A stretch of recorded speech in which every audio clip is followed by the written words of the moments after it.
জানিয়ে দেব আজকের বাংলার চাঞ্চল্যকর সংবাদ। শুরুতেই সংবাদ শিরোনাম। মোদি নয়, শুভেন্দুর হাত ধরে দেশে ফিরবেন শেখ হাসিনা। কি ঘটতে যাচ্ছে বাংলাদেশে, থাকছে প্রতিবেদনে। শেখ হাসিনাকে বাংলাদেশে ফেরত দেওয়া হোক, নাসির উদ্দিন পাটোয়ারি, থাকছে প্রতিবেদনে। আওয়ামী লীগ নিষিদ্ধের বিষয় জনগণই সিদ্ধান্ত নিবে, মির্জা ফখরুল, থাকছে প্রতিবেদনে। রাজনীতি সংসদে হওয়া উচিত, রাজপথে হইচই করে কিছু গড়া যায় না, প্রধানমন্ত্রী, থাকছে প্রতিবেদনে। আওয়ামী আমলে গুম হত্যার অভিযোগে ফের ট্রাইব্যুনালে বিএনপি, থাকছে প্রতিবেদনে। দিল্লি থেকে আওয়ামী লীগের খেলা শুরু, শুভেন্দুর ভোটে কপাল খুলে গেল হাসিনার, থাকছে প্রতিবেদনে। কৃত্রিমভাবে বাড়ানো হচ্ছে দ্রব্যমূল্য, বাজারে অস্থিরতা নিয়ে শফিকুর রহমানের ক্ষোভ, থাকছে প্রতিবেদনে। এতক্ষণ শুনতেছিলেন সংবাদ শিরোনাম, এখন বিস্তারিত। শেখ হাসিনাকে বাংলাদেশে ফেরত দেওয়া হোক, নাসির উদ্দিন পাটোয়ারি। শেখ হাসিনা বাংলাদেশি নাকি ইন্ডিয়ান? তাহলে শেখ হাসিনাকে বাংলাদেশে ফেরত দেওয়া হোক। পশ্চিমবঙ্গের সরকার বলছে হিন্দুরা এখানে আসতে পারবে, বাংলাদেশে অনুপ্রবেশ করে। তাহলে শেখ হাসিনা কি বাংলাদেশি না? এমনটাই প্রশ্ন তোলেন জাতীয় নাগরিক পার্টির মুখ্য সংগঠক নাসির উদ্দিন পাটোয়ারি। মঙ্গলবার ১২ মে দুপুরে সম্প্রতি ব্রাহ্মণবাড়িয়ার কসবা সীমান্তে ভারতীয় সীমান্তরক্ষী বাহিনীর গুলিতে নিহত কলেজ ছাত্র মো মোরসালিনের কবর জিয়ারত শেষে তিনি এই প্রশ্ন করেন। নাসির উদ্দিন পাটোয়ারি বলেন, আমরা সরকার গঠন করলে সীমান্তবর্তী এলাকায় অনেকে রোড বানায়, আমরা এখানে খাল খনন করব, যাতে খন্দকের যুদ্ধের মতো, যাতে কেউ ওপার থেকে এপারে মাদক পাচার করতে না পারে, যাতে বাংলাদেশের যুব সমাজ নষ্ট না হয়। স্বরাষ্ট্র বিভাগের সমালোচনা করে নাসির উদ্দিন বলেন, বাংলাদেশে এত ইয়াবা, ফেনসিডিল ও বাঁজা আসে কিভাবে? এই প্রশ্নের জবাব স্বরাষ্ট্র বিভাগকে দিতে হবে। সীমান্তের দিকে লং মার্চ দেওয়ার হুঁশিয়ারি দিয়ে এনসিপির এই নেতা বলেন, সীমান্ত হত্যা যদি আরও বাড়ে এবং সরকার যদি কোনো উদ্যোগ নিতে না পারে, তাহলে আমরা সীমান্তের দিকে লং মার্চ দেব। বাংলাদেশের মানুষকে সঙ্গে নিয়ে সীমান্তে যাব, দেখি কে আমাদের ঠেকায়। এর আগে সরকারকে কার্যকর উদ্যোগ নিতে হবে। সীমান্তে আসার সময় নিজের চলাচলে বাধা দেওয়ার অভিযোগ তুলে নাসির উদ্দিন বলেন, কসবায় আসার পথে বিভিন্ন জায়গায় তাকে বাধার মুখে পড়তে হয়েছে। আমি বাংলাদেশের নাগরিক, আমি কোথায় যাব সেটা অন্য কেউ ঠিক করে দিতে পারে না। এই বিষয়ে কারা বাধা দিয়েছে জানতে চাইলে তিনি স্বরাষ্ট্র মন্ত্রণালয়ের লোকজনের দিকে অভিযোগ তোলেন। এ সময় উপস্থিত ছিলেন কুমিল্লা বিভাগীয় সাংগঠনিক সম্পাদক মোহাম্মদ আতাউল্লাহ, কেন্দ্রীয় স্বাস্থ্য উইং সমন্বয়ক ড আশরাফ উদ্দিন, কেন্দ্রীয় সংগঠক মিয়াজ মেহরাব তালুকদার, আবদুল্লাহ আল মাহমুদ জিহান, মুস্তাক আহমেদ শিশির এবং ঢাকা মহানগর দক্ষিণের সিনিয়র যুগ্ম আহ্বায়ক তারেক আদেল। আওয়ামী লীগ নিষিদ্ধের বিষয়ে জনগণই সিদ্ধান্ত নেবে, মির্জা ফখরুল। আওয়ামী লীগের নিবন্ধন থাকা না থাকা বিষয়ে জনগণই সিদ্ধান্ত নেবে বলে মন্তব্য করেছেন বিএনপি মহাসচিব মির্জা ফখরুল ইসলাম আলমগীর। গেল বৃহস্পতিবার গুলশানে চেয়ারপারসনের কার্যালয়ে এক সাংবাদ ব্রিফিংয়ে সাংবাদিকদের প্রশ্নের জবাবে তিনি দলের এই অবস্থানের কথা জানান। মির্জা ফখরুল ইসলাম আলমগীর বলেন, আমি বলেছি যে জনগণ সিদ্ধান্ত নেবে। আমরা এই বিষয়টা বারবার করে বলে আসছি যে আমরা একটা লিবারেল ডেমোক্র্যাটিক পার্টি। আমরা গণতন্ত্রে বিশ্বাস করি, গণতন্ত্রের সব নর্মস অ্যান্ড কন্ডিশন যেগুলো আছে সেগুলোর ওপর আমরা আস্থা রাখি এবং সেটা আমরা চর্চা করি, অতীতেও চর্চা করেছি। আমরা এই কথা বলে আসছি যে it is not us who will decide যে কোন পার্টি নিষিদ্ধ হবে, কোন পার্টি কাজ করবে, কোন পার্টি কাজ করবে না। Peoples will decide. মানুষ বা জনগণ নির্ধারণ করবে কোনো পার্টি থাকবে কি থাকবে না, কোনো পার্টি নির্বাচন করবে কি করবে না। আপনারা আওয়ামী লীগ নিষিদ্ধের পক্ষে কিনা জানতে চাইলে বিএনপি মহাসচিব বলেন, এটা তো আমরা পরিষ্কার করে বলেছি যে জনগণ উইল ডিসাইড। আমরা পক্ষ বিপক্ষ থাকা ইমম্যাটেরিয়াল, পিপলস উইল ডিসাইড। বিএনপি জাতীয় নির্বাচনের আগে স্থানীয় নির্বাচনের বিপক্ষে উল্লেখ করে মির্জা ফখরুল বলেন, এটা আমরা পুরোপুরি বিরোধী, একেবারে জোরালোভাবে বিরোধী।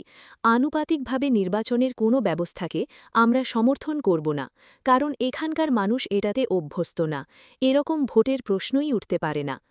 আর জাতীয় নির্বাচনের আগে স্থানীয় সরকার নির্বাচন অনুষ্ঠান, এটাতেও আমরা একেবারেই একমত নই। এটা তো সব রাজনৈতিক বিবেচনায় দেশকে আরও ভঙ্গুর অবস্থায় নিয়ে যাওয়ার একটা পরিকল্পনা ছাড়া আর কিছু না। যত দ্রুত নির্বাচন হবে ততই রাজনীতি সহজ হবে, বাংলাদেশ মানুষ স্থিতিশীল অবস্থার মধ্যে আসবে। রাজনীতি সংসদে হওয়া উচিত, রাজপথে হইচই করে কিছু গড়া যায় না। প্রধানমন্ত্রী তারেক রহমান বলেছেন, রাজনীতি সংসদে হওয়া উচিত, রাজপথে হইচই করে কিছু গড়ে তোলা যায় না। তিনি বলেন, টেকসই উন্নয়নের জন্য দেশে রাজনৈতিক স্থিতিশীলতা জরুরি এবং এক্ষেত্রে শিক্ষার্থীদের গুরুত্বপূর্ণ ভূমিকা রাখতে হবে। মঙ্গলবার ১২ই মে ঢাকা বিশ্ববিদ্যালয়ের সামাজিক বিজ্ঞান অনুষদ ভবনের অধ্যাপক মোজাফফর আহমদ চৌধুরী অডিটোরিয়ামে শিক্ষার্থীদের সঙ্গে মতবিনিময় অনুষ্ঠানে তিনি এসব কথা বলেন। অনুষ্ঠানে বিশ্ববিদ্যালয়ের বিভিন্ন অনুষদের ১৫৬ জন শিক্ষার্থী অংশ নেন। তাদের মধ্যে ১৭ জন শিক্ষার্থী সরকারের বিভিন্ন পরিকল্পনা ও উদ্যোগ নিয়ে প্রধানমন্ত্রীর কাছে প্রশ্ন করেন। এক শিক্ষার্থীর প্রশ্নের জবাবে প্রধানমন্ত্রী বলেন, আপনারা মনে করছেন দেশে অনেক কিছু হওয়া উচিত, কিন্তু ধীরে ধীরে সব কিছু গড়ে তুলতে হলে একটি স্থিতিশীল পরিবেশ প্রয়োজন। তা না হলে কোনো উন্নয়নই টেকসই হবে না। একবার কিছু তৈরি হবে, আবার তা ভেঙে পড়বে। তাই দেশে স্থিতিশীল পরিবেশ নিশ্চিত করা জরুরি। এক্ষেত্রে শিক্ষার্থীদের গুরুত্বপূর্ণ ভূমিকা রয়েছে। রাজনৈতিক স্থিতিশীলতার পক্ষে জনমত গড়ে তোলার আহ্বান জানিয়ে তিনি বলেন, সোশ্যাল মিডিয়া সহ সব মাধ্যমে জনমত তৈরি করতে হবে। কোনো কিছু গড়ে তুলতে হলে বসে আলোচনা করতে হয়, চিন্তা করে কাজে হাত দিতে হয়, কারণ আপনারাই ভবিষ্যৎ। এই সহযোগিতা আপনাদের করতে হবে, কাজেই আপনাদের শক্ত হতে হবে, প্রতিবাদ করতে হবে। প্রধানমন্ত্রী শিক্ষার্থীদের বাংলা এবং ইংরেজির পাশাপাশি তৃতীয় একটি ভাষা শেখারও পরামর্শ দেন। তিনি বলেন, এতে বিশ্বের বিভিন্ন দেশে কর্মসংস্থানের সুযোগ আরও বাড়বে। সাংস্কৃতিক চর্চার গুরুত্ব তুলে ধরে তারেক রহমান বলেন, সাংস্কৃতিক চর্চা ছাড়া কোনো জাতি এগিয়ে যেতে পারে না। সরকার স্কুল পর্যায়ে ৪ থেকে ১২ বছর বয়সী শিক্ষার্থীদের জন্য তৃতীয় ভাষা শিক্ষার উদ্যোগ নিচ্ছে। ইতিমধ্যে নতুন ২০ স্পোর্টস চালু হয়েছে এবং সঙ্গীত শিক্ষার ব্যবস্থাও রাখা হবে। এসব উদ্যোগের সুফল ধীরে ধীরে দৃশ্যমান হবে এবং পূর্ণ সুফল পেতে ১০ থেকে ১২ বছর লাগতে পারে।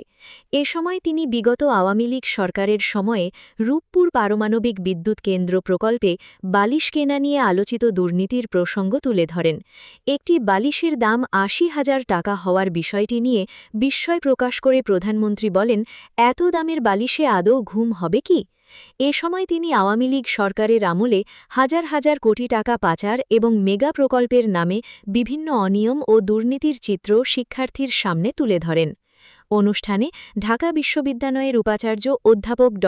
এ.বি.এম. ওবায়দুল ইসলাম, শিক্ষকদের সংগঠন সাদা দলের আহ্বায়ক অধ্যাপক মোর্শেদ হাসান খান সহ বিভিন্ন মন্ত্রণালয়ের মন্ত্রী এবং ছাত্রদলের বিভিন্ন পর্যায়ের নেতারা উপস্থিত ছিলেন।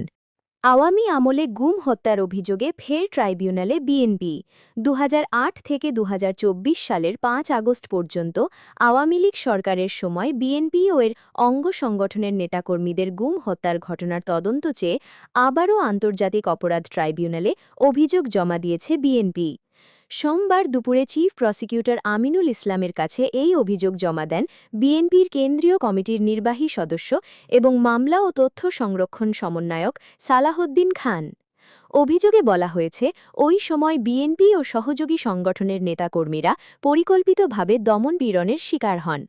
আওয়ামী লীগ, যুবলীগ, ছাত্রলীগ, কৃষক লীগ সহ সহযোগী সংগঠনের নেতাকর্মী এবং কিছু আইন-শৃঙ্খলা রক্ষাকারী বাহিনীর সহায়তায় বিএনপির নেতাকর্মীদের অপহরণ করে গুম, নির্যাতন এবং দীর্ঘদিন আটক রেখে ক্রস ফায়ারের নামে হত্যা করা হয়। বিএনপির দাবি, ওই সময় শুধু ক্রস ফায়ারের ঘটনায় ২,২৭৬ জন নিহত হয়েছেন। এর মধ্যে ১,৭৭৬ জন ছিলেন বিএনপি ও অঙ্গ সংগঠনের নেতাকর্মী। দলটির পক্ষ থেকে আরও বলা হয়, ২০২৫ সালের ৮ জানুয়ারি আন্তর্জাতিক অপরাধ ট্রাইব্যুনালের তৎকালীন চিফ প্রসিকিউটর মোহাম্মদ তাজুল ইসলামের কাছে ২৪৩ পৃষ্ঠার অভিযোগপত্র ও প্রয়োজনীয় তথ্যপ্রমাণ জমা দেওয়া হয়েছিল। সে সময় ন্যায় বিচারের আশ্বাস দেওয়া হলেও এখন পর্যন্ত মামলার দৃশ্যমান কোনো অগ্রগতি হয়নি। একাধিকবার লিখিত তাগিদ দেওয়ার পরও কার্যকর পদক্ষেপ নেওয়া হয়নি বলে অভিযোগ করা হয়। আবেদনে বিএনপি দাবি করে দলটিকে নিশ্চিহ্ন এবং দুর্বল করার উদ্দেশ্যে পরিকল্পিতভাবে নেতাকর্মীদের বিরুদ্ধে মিথ্যা ও সাজানো মামলা তৈরি করে ক্রস ফায়ারের নামে হত্যা করা হয়েছে। নিহতদের পরিবার এখনও ন্যায় বিচারের অপেক্ষায় রয়েছে, তাই ঘটনাগুলোর সুষ্ঠু তদন্ত করে দায়ীদের বিরুদ্ধে বিচার কার্যক্রম শুরুর দাবি জানানো হয়েছে। কৃত্রিমভাবে বাড়ানো হচ্ছে দ্রব্যমূল্য।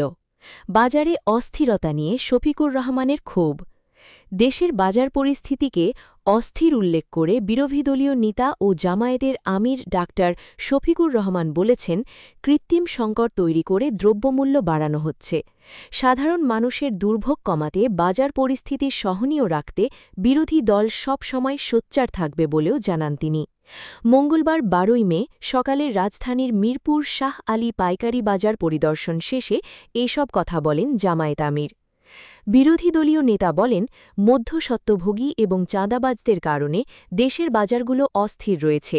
সিন্ডিকেটের কারণে কৃত্রিমভাবে দ্রব্যমূল্যের ঊর্ধ্বগতি তৈরি হয়েছে। এ সময় বাজার নিয়ন্ত্রণে সরকারকে উদ্যোগী হওয়ার আহ্বান জানান ডাক্তার শফিকুর রহমান।